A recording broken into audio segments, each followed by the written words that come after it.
comment avoir un ventre plat.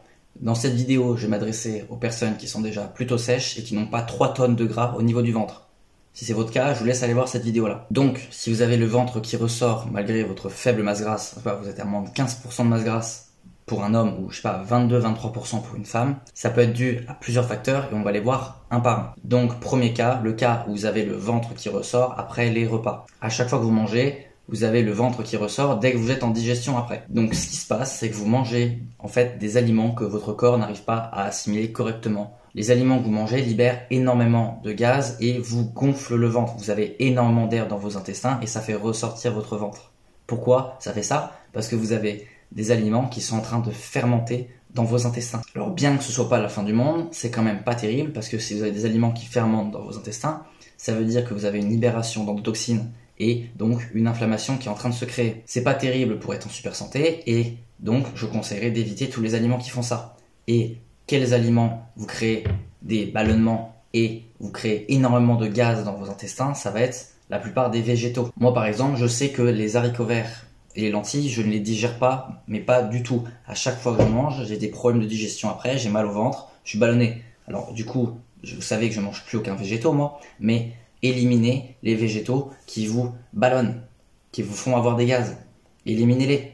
Si vous voulez aller encore plus loin, juste virez-les tous. Mangez que des produits animaux et mangez seulement des fruits. C'est la meilleure alimentation que vous pouvez manger, vous aurez les meilleures performances. Mais si vous ne voulez pas aller aussi loin, faites une alimentation, une diète éliminatoire où vous éliminez les aliments végétaux qui vous posent des problèmes. Je sais pas, si vous avez mangé des haricots verts avec un steak à dîner et qu'après vous vous sentez pas bien, c'est que dans le repas que vous avez mangé, il y a un truc qui allait pas. Donc retirez-les et regardez les repas où vous n'avez aucun problème de digestion. Et cela, gardez-les. Faites comme ça vos bidouillages d'élimination et trouvez les aliments qui vous ballonnent. Autre truc que vous pouvez faire pour améliorer grandement votre digestion, éviter d'être ballonné, d'avoir mal au ventre, d'avoir le ventre qui ressort, ça va être de mâcher correctement votre nourriture. Quand vous mâchez votre nourriture, vous avez déjà une enzyme dans votre bouche qui est sécrétée, l'amylase, qui aide à digérer les glucides complexes. De plus, quand vous mâchez assez votre nourriture, il y a ensuite beaucoup plus de surface de contact parce que vous créez beaucoup plus de petits bouts. Donc, c'est ensuite bien plus simple pour votre intestin de digérer la nourriture. Il y a moins de nourriture qui finit dans le côlon et donc moins de ballonnement. Autre truc que vous pouvez faire, ça va être de marcher après un gros repas. Dès que vous avez à manger, vous partez marcher une quinzaine de minutes. Ça va grandement améliorer votre digestion en améliorant la motilité intestinale. Quand vous vous déplacez et que vous marchez, ça permet à la nourriture de rentrer plus facilement en contact avec les enzymes digestives et donc pareil, de digérer plus facilement, d'avoir moins de nourriture qui arrive dans votre côlon, dans votre gros intestin et donc d'avoir moins de ballonnement et de ventre gonflé. Ça va aussi bien évidemment vous aider à bien mieux digérer votre nourriture, à assimiler bien plus de nutriments, à être plus sensible à l'insuline, etc. Ça a plein d'avantages. Donc, si vous appliquez ces conseils-là, vous ne mangez pas de produits végétaux qui vous ballonnent, que vous mâchez correctement votre nourriture et que vous allez marcher après les gros repas, vous allez avoir une digestion de fou furieux. Et vous n'aurez plus du tout de ballonnement, de ventre gonflé après avoir mangé, même un très gros repas. Et vous vous sentirez bien mieux après avoir mangé. Vous n'aurez pas des crashs d'énergie, vous vous sentirez pas bien et que vous ne pourrez rien faire. Vous pourrez même aller travailler après manger. Donc maintenant qu'on a vu le cas où vous avez le ventre qui est gonflé, ballonné, le ventre qui ressort après avoir mangé, on va voir le cas où vous avez juste tout le temps le ventre qui ressort. C'est-à-dire que vous êtes sec, on voit vos abdos, mais vous avez le ventre qui ressort complètement.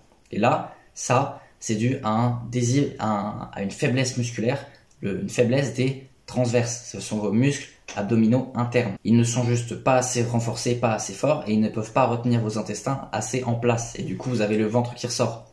Donc là, super simple, il vous faut un exercice qui permet de muscler vos abdominaux internes, vos transverses. Et donc cet exercice s'appelle le stomach vacuum. C'est un exercice super simple où vous devez rentrer votre ventre le plus possible contre votre colonne vertébrale. Imaginez que vous êtes en train d'aspirer l'intérieur de votre ventre et que vous voulez le coller à l'arrière de votre colonne vertébrale. Faites cet exercice-là, vous retenez votre ventre comme ça dans cette position le plus longtemps possible, vous allez à l'échec et vous faites ça plusieurs fois par jour comme un exercice de musculation. Vous renforcez ces muscles-là et à force, votre ventre sortira beaucoup moins car vous aurez renforcé vos transverses et ils seront assez gainés pour maintenir tout votre système digestif en place et ne plus avoir votre ventre qui ressort. Troisième chose qui peut être à l'origine de votre ventre qui ressort, notamment, ce n'est pas forcément le fait que vos transverses soient trop faibles, mais ça peut être dû à une mauvaise posture du bassin, notamment l'inclinaison antérieure du bassin. C'est un cas, votre bassin est normalement censé être comme ça. Là, vous avez l'arrière de votre bassin, l'avant de votre bassin.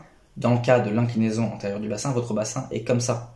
Et donc, quand votre bassin est incliné comme ça, vous avez l'arrière de la colonne vertébrale qui va vers l'avant, puis qui remonte vers le haut. Et donc, bref, du coup, si votre colonne vertébrale avance au niveau de la base, vous allez avoir le ventre qui ressort. Ça va faire une forme de serpent qui accentue le fait que votre ventre ressort. Cette inclinaison antérieure du bassin cause plein de problèmes, notamment au niveau de la posture de votre tête, etc. Mais elle cause aussi, du coup, le fait que votre ventre ressort. Et donc, si vous arrivez à corriger cette posture, vous allez regagner en taille, vous allez améliorer votre posture de la tête, etc.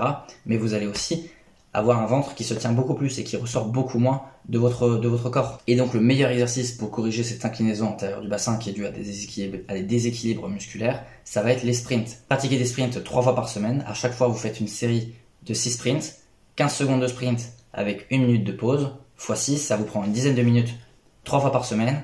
Et en à peine, du coup, quelques semaines, vous aurez complètement corrigé votre inclinaison antérieure du bassin.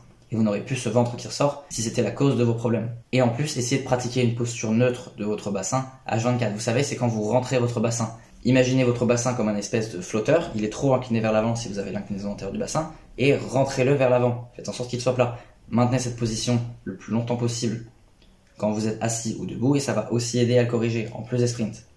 Et si pour quelconque raison, vous ne pouvez pas faire de sprint, cherchez sur YouTube des exercices pour corriger l'inclinaison antérieure du bassin. Il y a des exercices d'étirement et de renforcement de certains muscles qui vont aussi vous permettre de le corriger. Même si je pense vraiment que les sprints sont le meilleur exercice parce qu'ils vous permettent d'avoir une posture parfaite et de corriger ces déséquilibres musculaires super rapidement. Et si vous voulez plus d'informations, une aide plus personnalisée, vous pouvez rejoindre ma communauté en description. Vous aurez toutes les informations pour atteindre une santé optimale et donc toutes les conséquences qui en découlent, énergie, performance, attractivité, et j'en passe, bien-être. Voilà. Alors, arrêtez de vous trouver des excuses et prenez votre vie en main.